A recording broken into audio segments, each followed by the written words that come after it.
Hai guys, hari ini kita akan unbox Oppo A12e, phone bajet baru daripada Oppo. Oppo A5s dah ada kat market lebih kurang 1 tahun. Finally, Oppo dah lancarkan smartphone baru untuk ganti model ni, iaitu Oppo A12e. Kalau kita tengok kat kotak dia ni, design dia nampak macam Oppo A3s kalau tak silap. So, I pun tak tahu Oppo phone ni dia kira upgrade atau downgrade, sebab dah macam buat Apple dah. iPhone SE 2020 model baru tapi kat dalam pakai benda iPhone 8. Cuma chip dia dah upgrade je kalau tak silap. I rasa Oppo pun macam tu juga kot. Tapi itu semua tak penting. Yang penting, phone yang kita nak tengok ni berbaloi atau tidak. Harga pasaran Oppo ni ialah 499. Jadi sebelum unbox, kita tengok apa spek yang ada pada phone ni. Display dia 6.2 inci dan screen dia pakai Super Full Screen HD+. Memory dia 64GB dan RAM dia 3GB. Kamera belakang dia 13MP dan 2MP depth camera. Selfie kamera dia pula 8MP. Prosesor dia pakai Snapdragon 450 dan bateri dia pula 4230 mAh.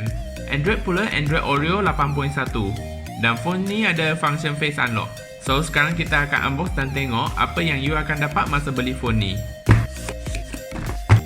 User manual dan warranty card yang tak pernah kita tengok, transparent TPU case, SIM eject, handphone Oppo yang ni nanti kita tengok, charger 3 pin 10W dan kabel micro USB.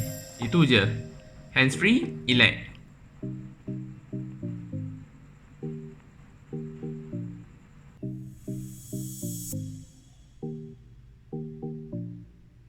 Design dia memang macam Oppo A3s. I dah pinjam satu casing Oppo A3s, so sekarang I nak try tengok dia boleh masuk ke tidak. Boleh pun. Jadi kalau korang nak cari casing dia ni, dah tak payah pening-pening dah. Casing dia ni ada berlambak kat market. Kat sebelah kanan ada power button, kat bawah pula ada 3.5mm headphone jack, mic, micro USB dan speaker. Kat sebelah kiri ada SIM card slot dan volume button. Dia pakai 2 nano SIM dan 1 memory card. Kat atas tak ada benda. Kat belakang dia pula ada 2 kamera, flash dan logo Oppo. Fingerprint sensor dia tak ada. So sekarang kita akan tengok apa apps dan function yang ada pada phone ni.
Memori dia 64GB tapi cuma tinggal 49GB aja boleh pakai.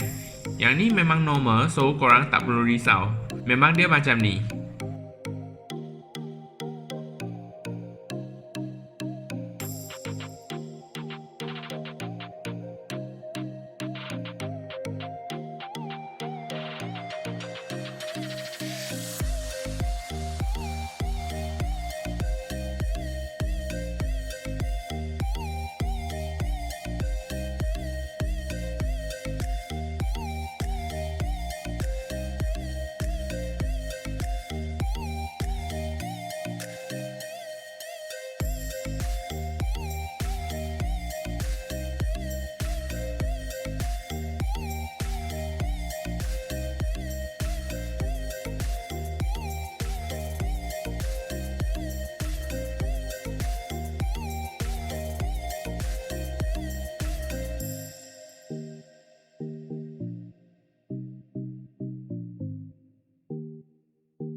So sekarang kita akan test kamera dia.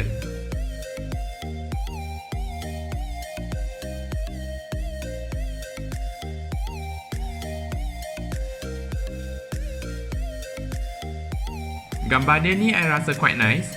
Boleh dapat kualiti gambar macam ni dengan bajet ni, kira okey lah. Kalau you nak lawan dengan phone harga 1,000, memang tak boleh lawan lah.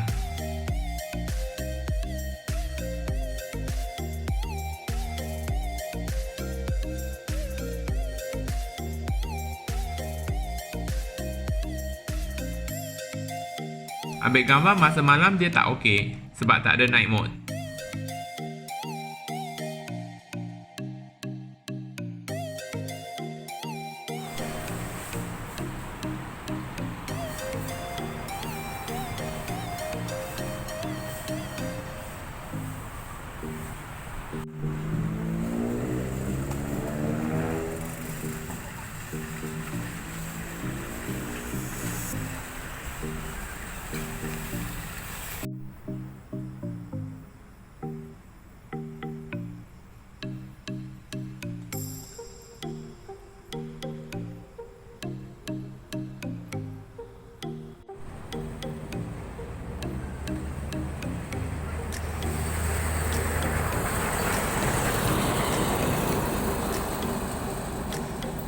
Jadi korang rasa phone ni macam mana?